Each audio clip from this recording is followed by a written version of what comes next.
Hello and welcome to the third episode of the Chalk Talk podcast presented to you by capwizard.io. Joining you here with your host, Panz and Ches. We are very excited to provide you some updates on our brand and some of the exciting news here around the hockey world. There's a lot to cover here since our last episode, I should say. Want to get into it, but without further ado, I want to send it over to my buddy Pans. How the hell are you, bud? I'll tell you, I'm doing wonderful today. Training camp starts tomorrow. Extremely excited for the hockey season to get going, and just excited to get talking about hockey. So, to start it out, first thing we're going to talk about today, JVR signing for 900K with the Columbus Blue Jackets. Me personally, I love that for both sides. JVR finds a nice fit. He'll get some good minutes, be able to be a good leader for a lot of young guys looking to grow and learn more in the NHL. I think this is great for both sides. I'm going to go with an 8.1 for this one. Solid contract. He still gets paid, gets able to play in the NHL. Columbus, not a big contract hit, but a good leader in the locker room and on the ice for a lot of their players. What are you thinking about it, Ches? Yeah, that's exciting news. Certainly for Columbus, 900K for 1 year is pretty affordable for a team that has a decent bit of cap there. I think his impact is going to be way stronger than 900K on the cap is, right? As you mentioned, there's a lot of youth that's coming in that system and growing in that system.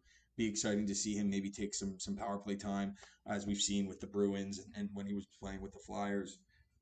We all know JVR's potential. He's got a lot of skill. I know he's older, but 900K seems like a great deal for him. In terms of grading, I'm gonna give it closer to I'm gonna give it an 8.8, just because it's a huge team friendly situation. It's a great player to add, as we mentioned, under $1 million. I think for the responsibility he's going to be wearing, it's going to be exciting, right? And for him, he is a little older. I do see this as 1 year potentially, after the year getting to go somewhere else. He might be sending or excited about joining a contending team in the next few years. But I would grade it around an 8.8, just because I think it's friendly for both ends. And looking forward to seeing some exciting bright news out of Columbus here this season. Love that. Uh, yeah, definitely, man.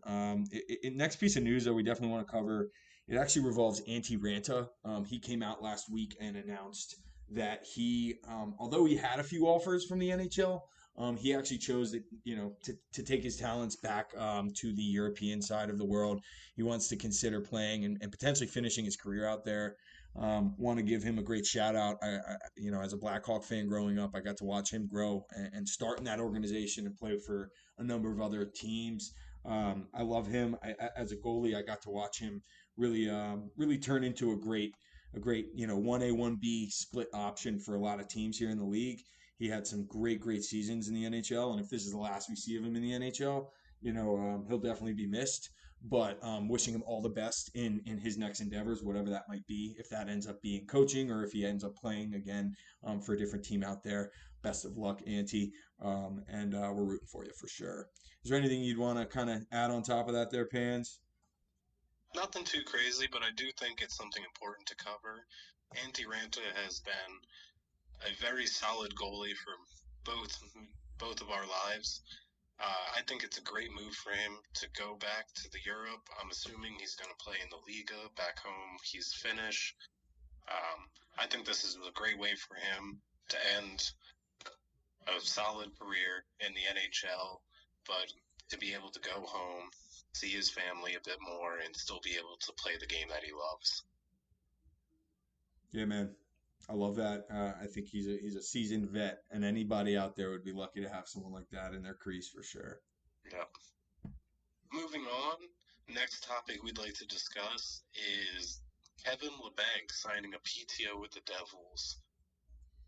Once again, I think this is great for both sides. LeBanc gets kind of a prove it deal where I think he'll be able to really show in the Devils organization with the talent that they have what he's able to provide defensively, offensively, as a solid winger. for this Devils team. What do you think about it, Ches? Yeah, I agree. I think a PTO, a professional tryout here with the Devils is great. It's a team that doesn't have too much cap space to work with, but a guy like Kevin LeBank's a great speedy righty. He does take time on the power play in San Jose. It'll just be good to see him in a different program. San Yep. Jose has been so up and down in the last few years that he's been playing, and getting him on a line potentially with some skill players, some really good players. Not that he wasn't in San Jose, but guys who are like Jack Hughes, who are some of the best skaters in the league, some of the best special teams artists in the league. Getting him some time with those players, he could really benefit. I do see him having some gas up in the tank, so I love this opportunity. There are some professional tryouts, I should say, that were signed on top of LeBanc. This is something that Panz and I just kind of chose as one that really stuck out to us. He's a player that we believe will certainly be, valuable asset to really any team in the league here. Really whatever capacity he might be, even if that's on the fourth line or that bottom six. But we're looking forward to seeing his impact there and potentially getting something locked in. Completely agree there, Ches. Couldn't say it any better myself. I think this is a contract that we'll see midway through the season and say, wow, that was a great deal. Yeah, that's a great point. I think you're right. I would honestly say the same for JVR. If it doesn't work out statistically, that's fine. It doesn't seem like either of these players are going to be boggling down the cap on each team. And I think it's more than just the statistics they're going to bring. Of course, that helps, but maybe their impact in the game and how they're playing and bringing teams together and their line mates In the locker chemistry. room, yep. Yeah, these are two players that can really certainly change some dynamic in the locker room there. A big piece of news, we cannot forget to mention this. This was actually really exciting. Kind of funny here. Sidney Crosby, Sid the Kid. We finally got a confirmed contract agreement here. As mentioned on our last pod, he is going to be re-signing with the Pittsburgh Penguins. They weren't really sure the value. It is a funny value if you bring it back to the theme of his whole career. Pans, I got to give you a shout out. You called it exactly, and this was a week or two beforehand. So there's no insider report or anything like that you had to cheat the system here. Kudos to you. Crosby signed for a 2-year, very team friendly, $8.7 million contract. I thought it was very comical because that same day he was handing out season tickets to the season ticket holders in Pittsburgh, knocking on doors, taking pictures, signing some things. Just really goes to the type of player and leader he is. But I will say to that, I want to give you my grade on this. But Crosby has always taken a team friendly deal. Pans went into this last season or last episode. He's a stud player. We all know his potential, his impact on the game as a whole in the entire league, and of course in Pittsburgh specifically. We don't see many players want to end their careers with the same team that they started, and it'll be exciting to watch him do that. I'm interested in the length being 2 years. I'm not sure if he wanted a longer term there or if the thought is after 2 years we renegotiate slash maybe there's a time to look for a contending shift to a contender potentially. Who knows? It sounds like he does want to finish it out in Pittsburgh, and this 8.7 million certainly buys Dubas a little more wiggle room cap wise to potentially work with some other talent. We do see that the Penguins, as I mentioned, are not on my playoff list here this season, but they very well could be. If they're not in people's playoffs, I'd imagine they're on the bubble there in that potential option. From a grading stance, this is gonna have to be a high nines. I'm gonna give it a 9.6. This is incredible. It doesn't change anything from Sid's end. Think about it. Like he's been making this AAV his whole career. As the cap grows, this is going to look even more crazy that he would even accept something like this, bringing the value that he actually puts on the table into the mix. And of course, from a team stance, what a team friendly deal. So I'm going to give this a high 9.6 just because mutually beneficial.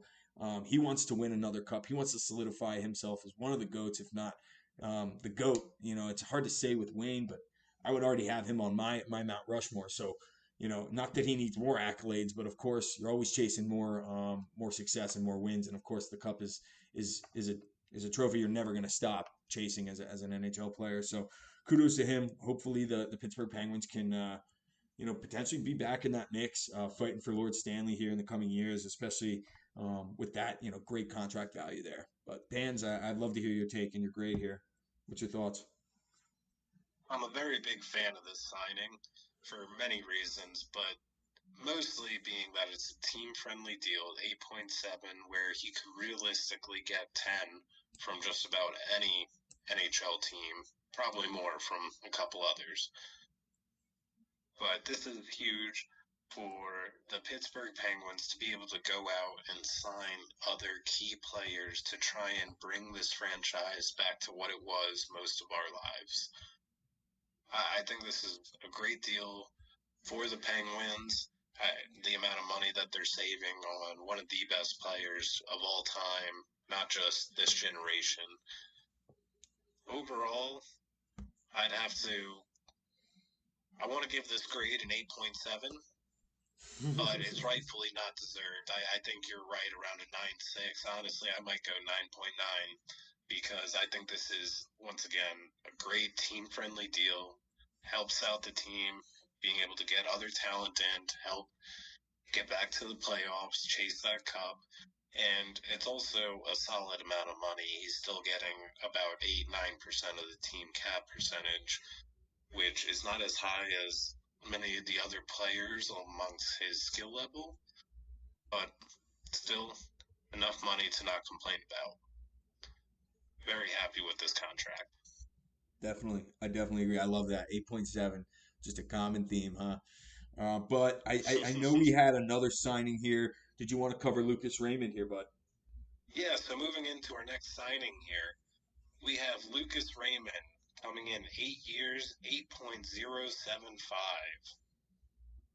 Wow.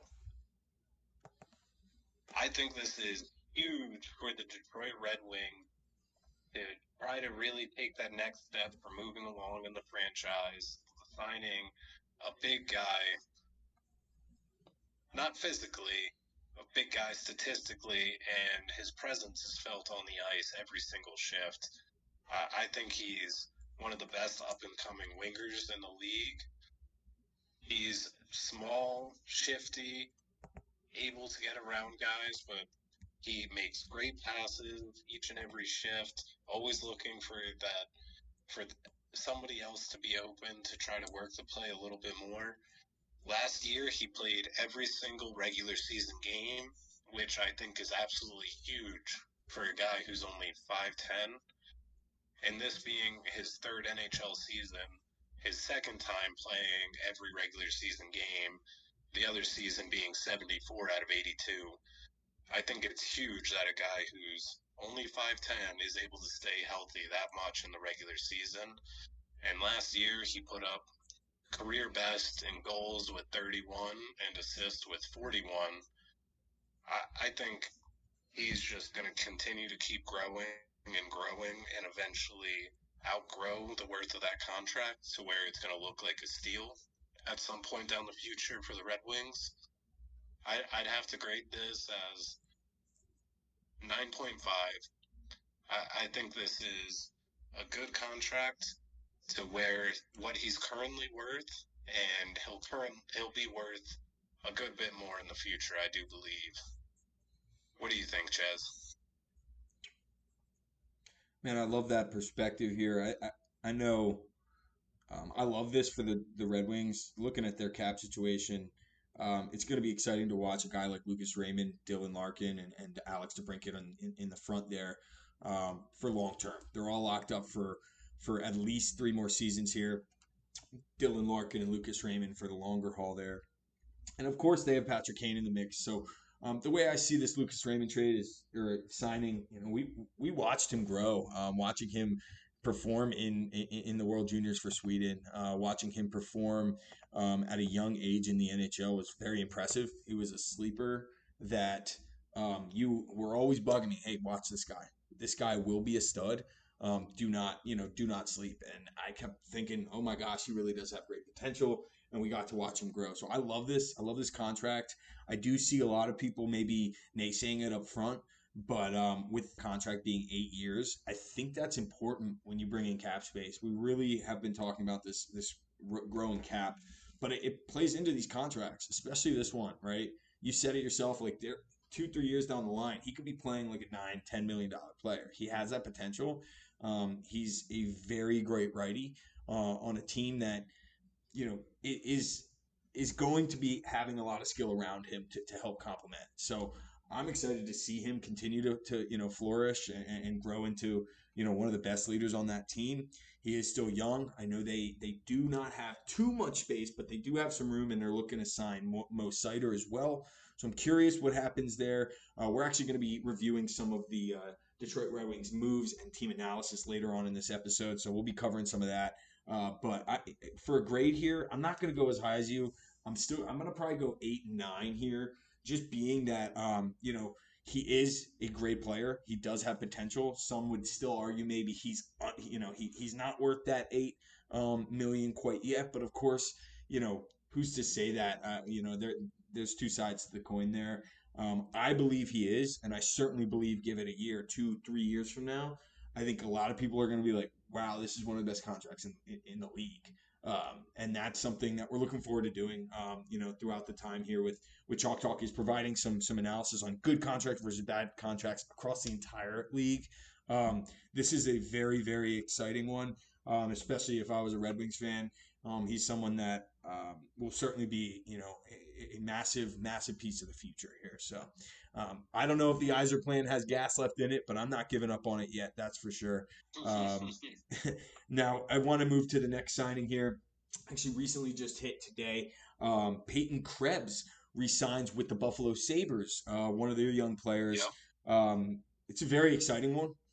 It's 2 years by 1.45 million. Right now, he's coming off of 18 points last season, 4 goals. I know Buffalo Sabres in general were disappointed with how the season ended last year. They're very excited. I think they do have the potential to be a playoff team this year, barring some things. Of course, we discussed that on previous episodes. But I like Peyton Krebs. I like his playing style. I think value wise, this is a great value for the Sabres. It's someone that's going to be playing some minutes. They do have some cap space to wiggle, so it's not like they're strapped. But I like this because he's one of the pieces that will be there at least for the next 2 seasons. I do understand that they have quite a few contracts. Majority of their actual starting lineup right now is up after this season or next. So for the exception of Dylan Cozens and Tage Thompson, there will be a lot of discussions, after this 2 years, what Peyton Krebs might be worth. And I think this is a great kind of bridge deal for him to prove his worth and potentially get that, 4 years by 5 mil potentially after these next few seasons if he can make that step up in his game, or even potentially, longer term like we're seeing with Raymond, or maybe he's that valuable asset that a team wants and would give some capital back. So I'm gonna grade this. I'm gonna probably say, it's gonna be an 8.5 for me, just because a lot of upside here with Peyton Krebs. I think it's team friendly. I think it's an opportunity for Krebs, so I could go higher, but I do see his impact growing. And it's not necessarily that the contract isn't bad. I just see that his impact on the ice hopefully can grow in the next few seasons to make this look like, holy cow, this guy's getting underpaid. Similar to guys like Brandon Hagel a few years ago. And just seeing what he was getting paid, it was incredible. The value he was bringing to the team, and that's why guys like or teams like Tampa Bay Lightning went out as hard as they could for him, and they were able to bring him in. Just incredible impact, and he has that potential to be one of those, one of the best contracts in the league here if he can make that step up this season, and we're looking forward to providing that for you. But curious what your grade is here, Pans. Gonna turn it over to you. What's up? Peyton Krebs re-signing in Buffalo for 2 years at 1.45. I think that's a pretty good deal both ways. Krebs hasn't really shown what we've all seen in other leagues. His ability to move the puck, to create space. He hasn't really been able to show that true side of his game where he really flourishes as well in the NHL as he has in juniors and in the AHL. We're talking about a guy who just 2 years ago, while playing in the AHL, put up 11 assists in 10 games. I still think he has a lot of room to grow. He has a lot to prove, and I think playing with the right guys this year, guys who can put the puck in the net, he'll be able to really show his value as a pass first guy who is able to create space, create opportunities, and really prove his value and outgrow this contract. I'm going to go pretty similar to you, 8.6. Um, I think this is a great opportunity for him to really prove his worth to this team with a team friendly deal for the next 2 seasons. I love that, Pans. There is a new piece of news here before we go into our rookie showcase, which is something that I know we've discussed here. We are really heavily focused on the development side of the game and specifically the youth coming up in the system, whether it be specific prospects in teams around the world in hockey or specifically young players that might be, draft eligible. So we're looking forward to doing a full in-depth breakdown of a few sleepers and some names that stuck out here in the past weekend during the rookie showcase. But the next piece of news it did drop today. We're really sad to hear. Dakota Joshua out of Vancouver just sent out a note, an official message regarding um, his diagnosis for testicular cancer. He shared this, and it is a very sad update. We're rooting for him, of course. It looks like he will be stepping away from hockey for the time being. He might not be ready for training camp here, but I want to mention, he's a great player. He's been growing a lot here. Kudos to him for coming out, giving the platform to inspire other men to get checked, right? No matter what it is, it's important that you're having these conversations with your doctors and checking up on your own health. And we're looking forward to seeing him back in the league. He is a very, very slept on player in this league. He's often underrated in a lot of people's eyes. And he's a guy who's a dog. I mean, he's a fighter when it comes to puck battles, when it comes to, development of skill. It's been great to watch that in the last year or two with him. So we're really looking forward to him getting back on the ice. Hopefully he doesn't miss too much. Not sure if you'd have anything to add there, Bud, but want to kind of shift over to the rookie showcase because there is a lot of discussion there. But wanted to start off by introducing the prospect showcase for those who do not know. This past week, and I'll say week and a half or so, there was a prospect showcase that started out in Arlington, Virginia, that is, where the league's top prospects. So each team would send a prospect or two here to represent their team. And there were a lot of different exciting, updates with regards to the development of these players, getting to see some of these players suit up, like Matvey Michkov, for an example, in Philly. That's great to see him in a Philly uniform in general. There's a lot of players around the league there, but there were teams that were matched up throughout the last week or so against each other in different locations around the nation. And we're going to be providing you a breakdown on each and every team's top performer or top performers and a little bit of a snippet to look for. Again, we're not going to go too in depth here, but it's really exciting to learn about some of the new names that you might not know about in your team or not, fan base might not be focused on, but certainly exciting players to keep an eye out, especially here in the coming year to 2 years as these players in the showcase are showing that potential to make that step up to the NHL here. And we're looking forward to watching all of them.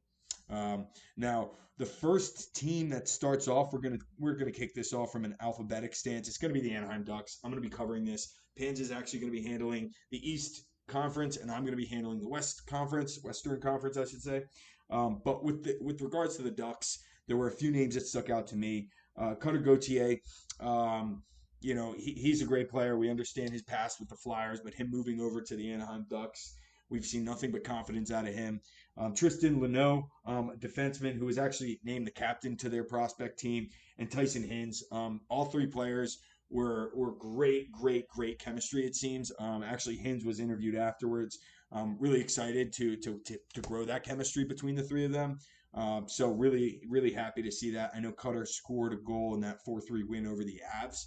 So looking forward to that exciting youth growing that system in Anaheim. I have a feeling that Cutter's going to be one of the sleepers for Calder this year. So keep an eye out for him. Panz, you're up next. Thank you, Chesler. I think that was a great dive on the Ducks. Moving along alphabetically, next up we have the Boston Bruins. Love to report on them.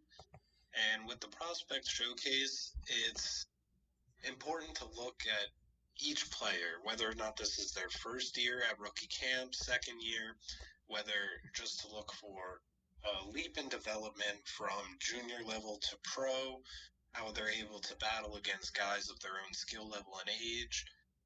Um, so going with the Bruins, we had Brett Harrison putting up 3 goals and 1 assist in 3 games. It was great to see that out of Brett. He didn't play too many games last year in Providence, his first pro year.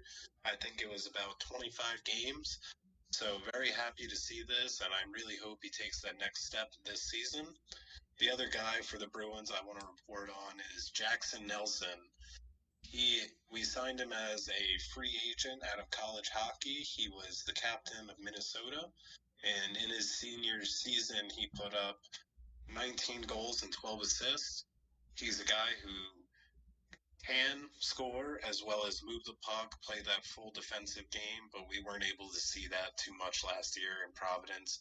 So he scored a goal on a great 2-on-1, looked off the pass and shot far side. So hope he's able to also take that next step forward going this season. Moving on to the next team, I have the Buffalo Sabres. Some guy who just absolutely grabs your attention every time you're watching him play. Yuri Kulich. He put up 5 goals in 3 games this weekend. I think he's a guy who has a chance to crack the opening night roster.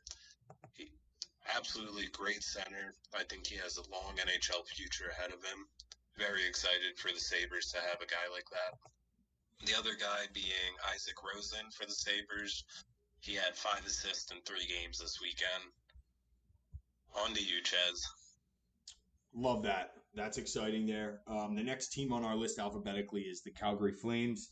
Now, I want to put a caveat here. Every team had some great showings. We have some incredible prospects that won't be mentioned here as well. Just wanted to highlight a few, especially names that we might have felt were slept on or not really expected to be massive impacts in this showcase here. I only have actually one player that really stuck out to me with Calgary. His name is Sam Morton. He was someone that we covered briefly with our breakdown of the Calgary Flames on our Twitter page, but I think he was really able to shock some people. He had 2 goals against the Oilers in a 3-1 win, as well as a goal against the Jets where they lost 4-3. He's a player that honestly looked really smooth on the ice. When we're looking at these prospects, we're looking at how they're playing. It's statistics are great, of course, but how they carry the puck, how confident they are with their skating in regards to skating with that puck, how their passes look, how their decision making looks on the game. All of these aspects and then so many others are factored into really how a lot of scouts look at players and their potential, but it's certainly how we're factoring in these. I know that we have Carolina next, so over to you there, bud. Moving on to Carolina. Also was only able to really focus on one guy here, but this one guy, Glenn Trikozov, put up 4 goals in 3 games this weekend. He's someone I hadn't really had on my radar for prospects for the Canes, but they have really done a great job recently of drafting Russian prospects, and I think Glenn Trikozov is someone who we're going to be hearing a lot more about in the future. Love that. Definitely looking forward to seeing him potentially make an impact for that team. Moving on to the next, we have the Chicago Blackhawks. I'm happy to report there was a lot of exciting players for the Hawks. Reason being, they're one of those teams similar to Anaheim that just have a very robust system of youth that's really coming up, and during their rebuilds, it's exciting to watch these players. 2 players that stick out specifically: Frank Nazar. Frankie Nazar was a first round pick. He is a stud. He came from Michigan. A lot of people looked at him as, oh, his injuries might get in the way of his potential. His impact was easily noticed in that showcase over the last week or so. I would say he just had points all around. His 2-8 game really shined. him and Martin Misiek. So wanted to just shout out Frank Nazar for his crispy passing on one of the highlight reels I watched, and also for Martin Misiek, who had a beautiful sauce on an odd man rush here to assist on Frank Nazar's goal. Those two look great. I actually have Frank Nazar potentially in the starting lineup here for the Hawks come game one. Not sure if necessarily that's something Dubas Davidson's looking to do. But of course, we'll see, and we'll be following those developments. I will say, Martin Misiek is also a great player that a lot of people might have not necessarily considered to be one of the top prospects in the Hawks organization. If they watch the showcase, though, I can guarantee you that's changed, and he's going to be a very, very exciting player to watch kind of develop and potentially make an impact on the team here. I do see a lot of their youth, similar to Anaheim, getting some time in the AHL this year. So we'll follow those developments as different transactions come about and potentially see them, play in the NHL here shortly, if not during the season here. Now, next on the list is actually Colorado. So the Colorado Avalanche. I also had really only one player that stuck out to me. Again, there's plenty of players that look great for the organization, but Nikolai Kovalenko was someone that really stuck out to me. He's just in the prospect pool for the Avalanche. He's a great player. That's a team that hasn't had great draft capital in the last years. Well, because they were going for the cup and they still are in that contending space, which is understandable. But Nikolai Kovalenko has a sneaky good shot release. He could be a really good, impactful role for the Avs this season. I'm not sure if he'll be getting minutes on the big team there, but I see like Nichushkin's absence. That's a player that I'm not going to compare them to each other, but their playing styles could be similar, and the impact that Kovalenko could have could certainly be exciting to watch. So we'll follow that development there, and then over to you here, Bud, for the Blue Jackets. Great reporting there, Ches. And going back to Chicago, both you and I are huge on Nazar. So great to hear that he was having a good time at the Rookie Challenge showcase. But moving forward with the Columbus Blue Jackets, one of the two guys that I'd like to mention is Denton Mateychuk. Hope I pronounced that correctly. But he was looking fantastic out there. He had a goal and an assist in the game to beat the Bruins 5-4. I think he'll end up playing in the AHL this season, but he looked fantastic out there. One of the great prospects within the Blue Jacks organization, along with Gavin Brindley, who also had a good showcase, looked really solid out there. Another guy I could see working with the Cleveland Monsters in the AHL this year, getting that pro season under the belt, working from however many junior college games to the pro season. I'm very excited for the two of them in the Columbus organization. That's exciting. Next up is the Dallas Stars. Just three players that really stuck out to me. Liam Bichelle, Emil Hemming, and Christian Kyrou. Three players that had a very strong impact. They're looking strong. They're continuing that upward growth. I'll give you one thing. Jim Nill, I think we all know, is one of the better GMs when it comes to team development. He's one of the better GMs in general across the entire league. But Jim Nill he's done a great job with people like Logan Stankoven, people like Wyatt Johnston, and I could go on and on. I mean, if you want to go back, we could even bring Heiskanen into the mix and other players who've really grown into be solid studs for that organization. So looking forward to those three getting some more playing time and some more ability or opportunity here to potentially crack that lineup. Not necessarily sure if either of them will be on that lineup come the start of the season, but I'm sure they will be getting quite a lot of reps here in the AHL there. And then over to you for Detroit, Bud. Great points there on Dallas. And before I move over to Detroit, I got to agree with you. Jim Nill, great GM. A bunch of what we would call stealer draft picks getting more value than where they're actually picked at. And one of the guys you mentioned, Emil Hemming, I think in a couple years we're really going to be saying, wow, Stars got another steal there. So great reporting there. But moving on to Detroit, I had just one guy and I hope I pronounce his name correctly. Alexander Dockett or Duche. He put up 3 goals and 1 assist in 2 games this weekend, and he was the star of the show for both games. Excited for him to be growing in the Red Wings organization. It sounds like they have another good prospect coming up their way. Certainly does. Certainly does. I know the Red Wings. We've talked a lot about them. We're going to cover them a little later too. Great, great organization. Great, exciting years ahead here. Moving on to the next team, actually, is the Edmonton Oilers, the reigning Western Conference champions. A lot to be said about them. I want to add some people.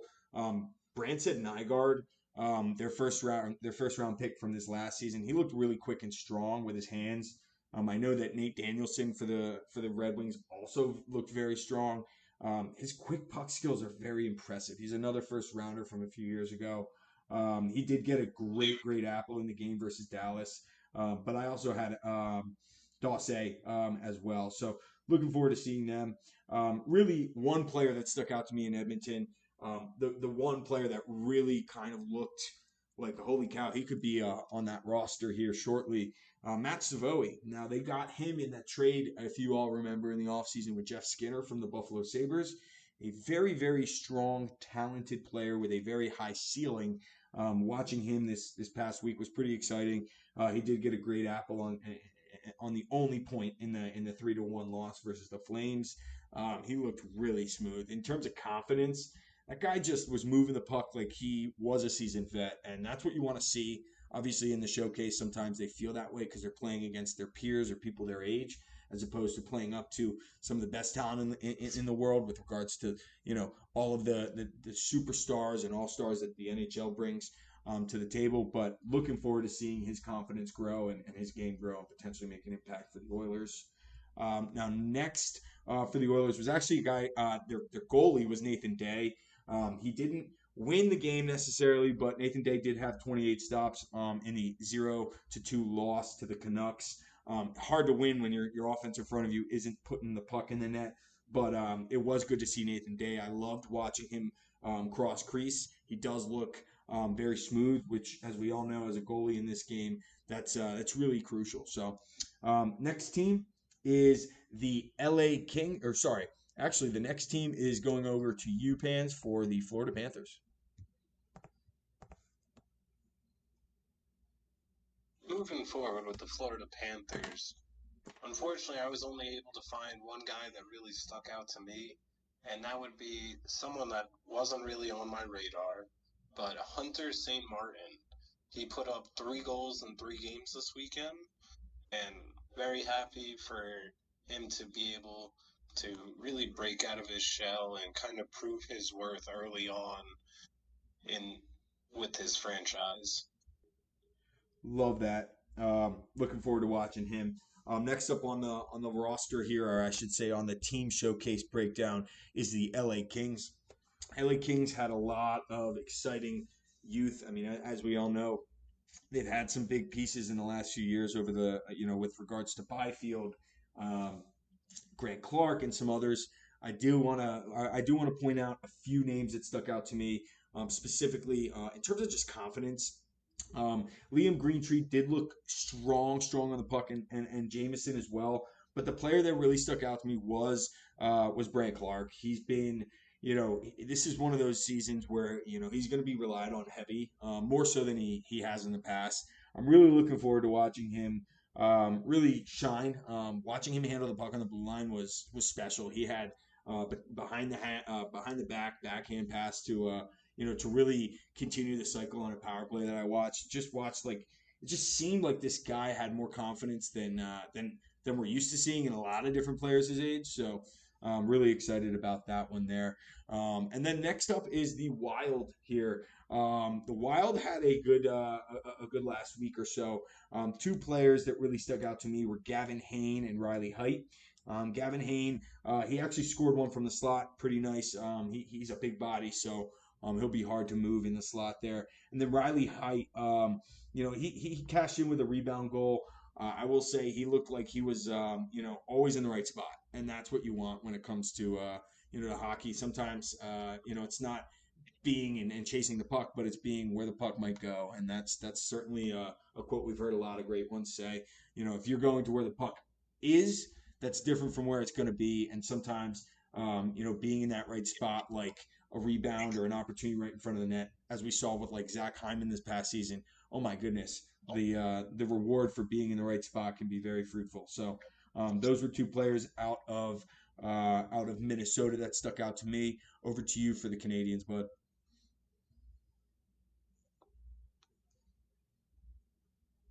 With the Canadians, I'm going to be speaking about the guy that all of their fans want to hear, Lane Hudson.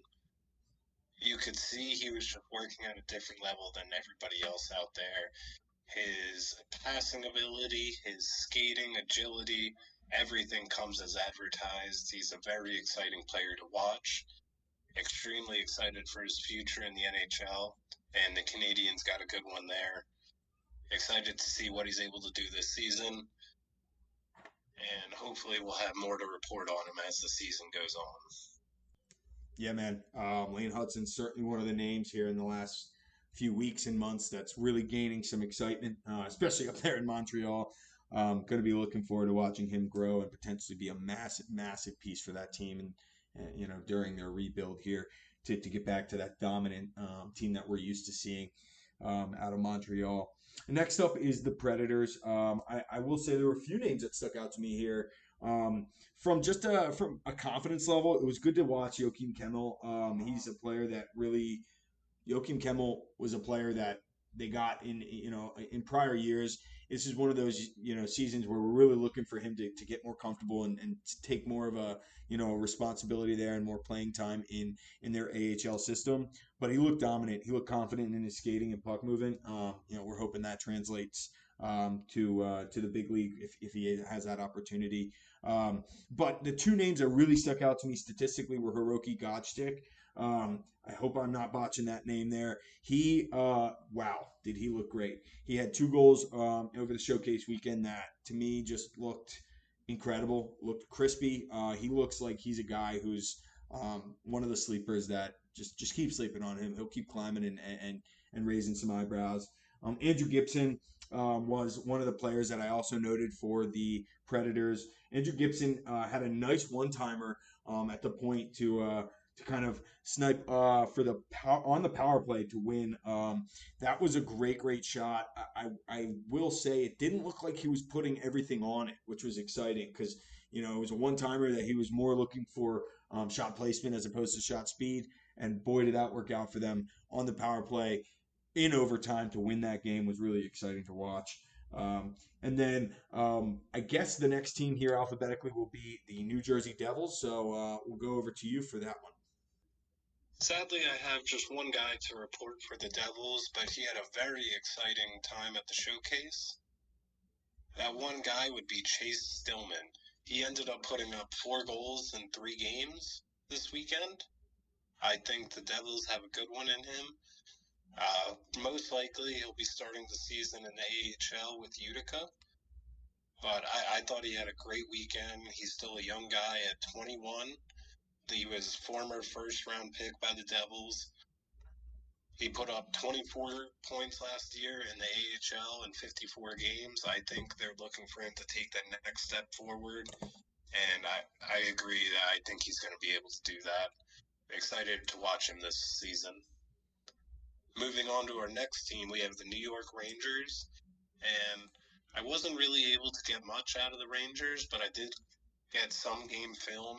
And Brennan Ottoman looks like another guy a young skilled forward who could really take a step forward this season.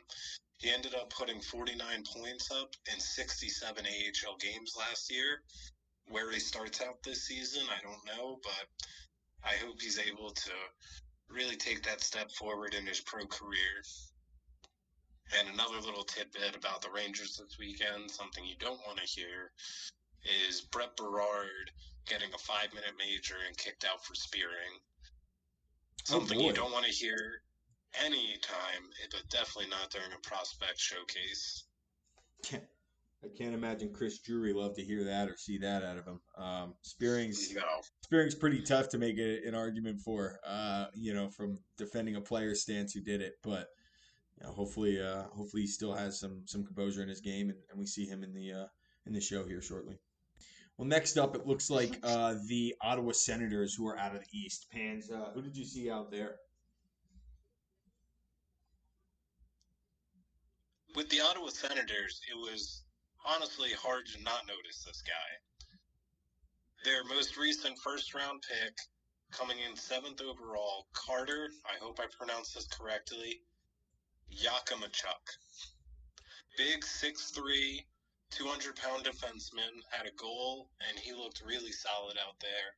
Great passing ability, showed great edge work. He's coming off of a season where he put up 71 points in 66 games in the WHL as a defenseman once again. Most likely going to be continuing his junior career in the WHL, but I think he's a great offensively skilled defenseman who's going to be a big name in the NHL in a few years. Moving on to our next team, we have the Philadelphia Flyers. And there's one big name that everyone in Philadelphia wants to talk about, and most people in hockey want to talk about, and that would be Matvei Michkov. So far, he has come completely as advertised, and in certain aspects, even greater than advertised. He's been a joy in the locker room with everything we've heard. He's reaching out to players, trying to be a leader and interact, grow his English. And on the ice, there's too many good things to say. His defensive game is much better than advertised. His passing ability, scoring ability, he is going to be an absolutely great NHL player for a long time and was an absolute steal of a draft pick at 7 or whatever it was. Michkov is going to have a fantastic season this year. Definitely. I'd love to jump in there just because I'm going to place a bet there that he has over 60 points. Some would say ballsy. I see him as a huge skill add for the Flyers. Pretty awesome how good he is and how much of a role he's going to have for how little they have him signed for, of course, with his entry level deal. I think him and Fedotov are two players that I know Fedotov we saw a little spurt of at the end of last season, but I would be excited about them. Russians tend to love and build chemistry over time, more so than right that first year. And now there are exceptions with regards to Panarin coming in and winning the Calder his first season. But I will say guys like Michkov will certainly bring more comfortability with a guy like Fedotov. I know he was kind of thrown to the fire at first in a really tough situation where the Flyers needed wins to get into the playoffs. So looking forward to both of those guys really taking on some big roles here this season. Now, looking into the next team, it's actually the Pittsburgh Penguins. So exciting updates there. Pans, you want to cover them?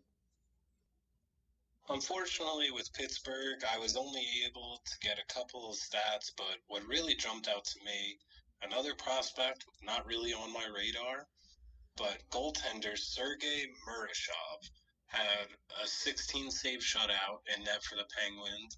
He was a 4th-round pick, not the most recent draft, but the one before that. And I think this is a Russian goaltender who kind of flew under the wire, who is really getting better year after year.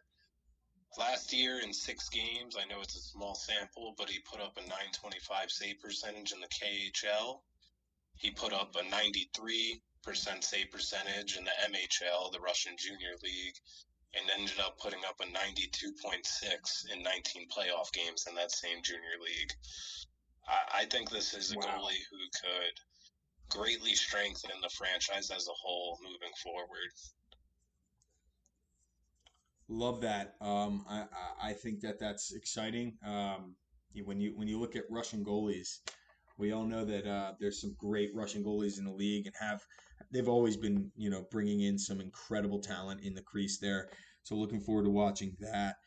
Next team we have on the showcase breakdown is out of the West. It is the San Jose Sharks, an exciting team we've covered a little bit about here since we've started producing some episodes here. One, there were quite a few names that I'm sure a lot of people are looking forward to hearing, especially with regards to Will Smith and Macklin Celebrini. Although Macklin Celebrini didn't play too many minutes because it looks like we understand his potential, we understand his skill. He did score from top of the circles. It did look like he was playing with incredible confidence. So if I was a San Jose Sharks fan, as you already know, you're excited. You're excited for Macklin Celebrini. You're excited for Will Smith. Will Smith did look great. Skating wise, he's better than I thought. So really exciting to watch him. Two statistical players that came out of nowhere, or certainly surprised some people and raised some eyebrows, was Quentin Musty. He scored 3 goals and 4 assists for a total of 7 points in the 7-2 win versus the Ducks. Um, that's impressive. To score a hat trick in the 7-2 win, that's saying something. Sorry, he had 7 points throughout the weekend, but to have a hat trick in any showcase game like this is really important. Another player that stuck out to me over this last week here is Philip Bystead. Um, he produced 1 goal and 3 assists over the weekend, but another player that has been in their system not too long, but a player that will certainly gain some responsibility and playing time, whether that be in the AHL or a potential role on the NHL roster here shortly. Not sure if either of those guys make the roster for first game of the season, but we're very very very excited to watch all these players kind of grow as that young team develops. Now, next up in the team breakdown here is the Seattle Kraken, which is a team out of the West. Seattle Kraken had an interesting showcase. Really good to see.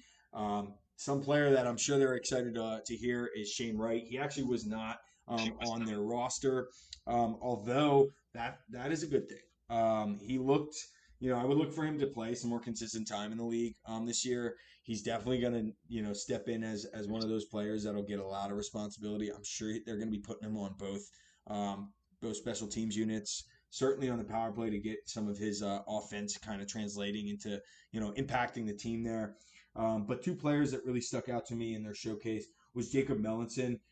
He did score from behind the net. I know that that's not necessarily everyone looks at it as like, oh, if you saw the highlight, it wasn't necessarily the most skilled goal, but it was relentlessness. It was perseverance. It was staying on it. And of course, when you notice a goalie's kind of shuffling back and forth around the crease or even farther out of the crease, being strategic and shooting, it actually worked out and went 5-hole and off his right leg. And went in. So I just see Melanson as a smart player, certainly, relentless in that. So looking forward to seeing him grow. And then Nicholas Coco, he was actually the goalie. He looked very, very, very strong. He let in one in their 5-1 win over the Avs, but really good to see. For anybody, any goalie who's letting in one or less goals in the showcase, it's certainly a player that you're like, okay, let's test him even more, right? So exciting two players there for Seattle Kraken. Now next up is the St. Louis Blues. Now there are a few players that really stuck out to me. Mainly, I did read a report. Zach Baldock was a player that did seem to be a standout. He certainly looked confident with his playing and skating. One player that I personally though really saw more potential in than I did going in was Simon Robertson there. He scored the OT winner after diving for a loose puck in the crease for the win over the Blackhawks this past weekend. I think again that goes to the relentlessness. You see the opportunity. The puck was sitting there on the crease. The goalie was like, "Where the hell is it?" This guy Superman dove and poked that thing in. It was really, really exciting, especially because it was an OT. So, always moving, always crazy times during OT. And, the jitters from a goaltending stance are certainly there. But good relentlessness, good way to, give up the body for a play like that. And obviously he was rewarded with the goal. So good for him there. Now, moving on, the next team is Tampa Bay Lightning. All to you, fans. With the Tampa Bay Lightning, was only able to get one guy here, but another time of this one guy not being on the radar, putting himself on the radar by having a great weekend. Max Groshev having 2 goals, 3 assists in 3 games this weekend. I think that's a solid guy who, yeah, once again put himself on the map with a good showcase. Love that. Moving on to the next team, we have the Maple Leafs, and top guy from their weekend would be Ronnie Hervinen. Once again, hope I pronounced that correctly. I think that's And right. he had 2 goals in the win over the Canadiens in one of their games. One of the Leafs' top prospects there. I, I'm very excited to see him in the AHL this year, see what he's able to do and how he's able to grow his game. Hmm.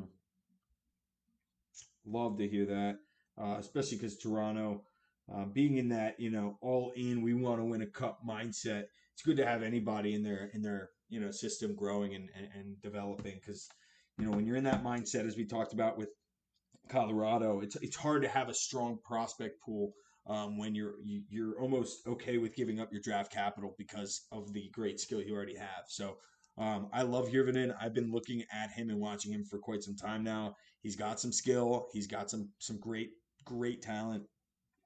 So we're looking forward to watching that. Next up is the Utah Hockey Club. There are plenty of exciting news updates with them. Utah is a team that I can't wait. I really can't wait to see grow into the league. I know Keller was actually just quoted. He thinks it will be the Yeti. Not sure yet. It's going to be exciting no matter what. I'm sure those uniforms are going to be insane no matter the team there. Tijik Inla was one player that I like. Of course, we all want to hear about his update. He looks strong, but statistically, one player that really stuck out was Owen Allard. He had a laser snipe. We're talking a beautiful top shelf shot that actually won the game in OT versus the Kings. Also, Will Gavin, he scored a nice rip to tie up the game versus the Kings there. Two great players again in a team like that who's looking to really grow the core of that team. These are all youngsters that could really make an impact. Maybe not this season, but certainly in the coming years. I will definitely be following Tej Ginla's development and see where he goes because I don't know if he'll be cracking the lineup, but I think it's probably 50-50 right now. And he's a player, as we know, with the bloodline of Jerome Ginla. His impact is impressive. So it'll be exciting to watch his son kind of grow into that role there in Utah. The next team in this is the Vancouver Canucks. There are two players that I was really looking forward to watching, but they didn't stick out necessarily as much to me. Now that was Roddy and Lekermaki. Lekermaki is a player that a lot of people have been talking about in their organization. He's one of their higher picks. He's a very exciting player that will certainly make an impact. We're not sure necessarily which gaps in the roster need to be filled at the start of the season, but he very well could be one of those players that gets the nod there. But statistically, there were two players that really stuck out to me. Anthony Romani, he scored in the slot. It looked great. Again, he seemed to really just be in the right place at the right time. So great on him. And then, not to confuse everyone, there is another Elias Pettersson in that same organization. It's really funny. Um, they actually put E. Pettersson on the back of the jersey, like it really helps. Um, he's actually a defenseman though, so he's on the blue line. He looked really confident with the puck. He led well from the blue line during the Young Stars Classic. I will say, um, a guy like that's really exciting. They were posting a lot of him on their social media. I think he's a player that whether it's by confusion of the name or not, he's going to be someone that people sleep on that you definitely shouldn't. So, looking forward to that exciting development with the Canucks as well as the other two, Lekermaki and Roddy. The next team that we have here coming up to the last few is the Vegas Golden Knights. Vegas Golden Knights. There were not too many players that stuck out to me here this last weekend, but one player specifically, Braden Bowman. He looked very confident. He did have a goal against the Seattle Kraken. He looked it was right in front. I mean, he looked like again he knows where he needs to be. He knows where to go. If he doesn't have the puck on his stick, and that's a great player. In anyone's eyes, as a coach understands, go where the puck will be, not necessarily where it is, and it'll find you, right? And a guy like that seems very confident with the puck. Looking forward to watching that. Over to you for the Washington Capitals. With the Washington Capitals, I don't believe they played any actual rookie showcase games, but I would like to take some time out to talk about one Capitals rookie prospect, Definitely. Andrew Cristall. He's a guy I really hope cracks the roster. He's a guy that could really benefit from playing with one of the best players of all time, best goal scorers of all time, currently second leading goal scorer in the NHL history, Ovechkin. Andrew Cristall is a great, young, small forward. He passes the puck extremely well, and he also has a fantastic shot. He put up 111 points last year in the WHL in 62 games, and he's someone I think the Capitals could really benefit from having in the NHL and learning directly in the NHL rather than the AHL. And being able to work with Ovechkin, I think would do wonders to the beginning of his career and the end of Ovechkin's trying to chase Gretzky and that infamous goal record. No, I love that, man. Looking forward to seeing that. That's a team that could potentially be leaning on young guys. There are some holes in that roster, and who knows, right? They did have an exciting offseason, though, that's for sure. Looking forward to covering that in our team analysis in the coming weeks. But the last team that actually wraps up this showcase breakdown is the Winnipeg Jets. There were two players that really stuck out to me. One player that I saw all over social media, um, rightfully so, Brad Lambert. He had a beautiful snipe. Not only his snipe against the Canucks and just his ripper of a shot. I just liked how mature and how much his leadership really has developed. I know you and I have been following him for quite some time now. He just looks confident with his stride and his decision making, which you need that in any leader. It's a very, very exciting player to watch come up in the system there. Another player actually was a goaltender. The goaltender, Thomas Milic. He's actually the fifth round selection here Oh, yeah. in the 2023 draft. He's a player that I think a lot of teams are sleeping on. Now, don't get me wrong. They have literally the best goalie in the league last season in Connor Hellebuck. He won the Vezina for a reason. He's a stud, but it's never bad to have good goalies in your pipeline.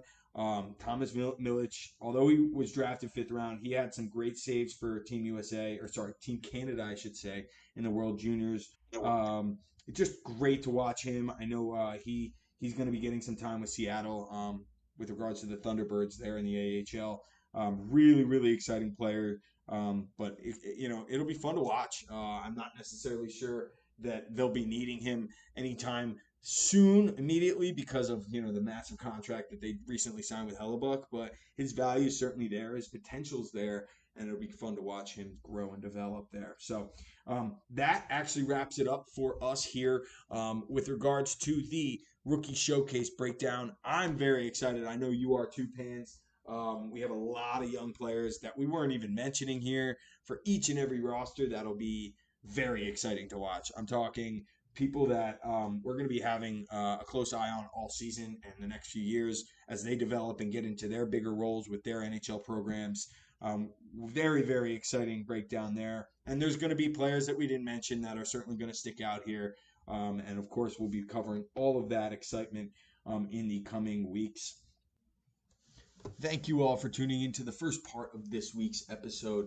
Due to time constraints, Pans and I have split this episode in half. We're going to be doing the team analysis and breakdown leading up to the puck drop on October 4th in a later episode this week. Look forward to posting that here on all of our platforms in the coming days. But until next time, everyone.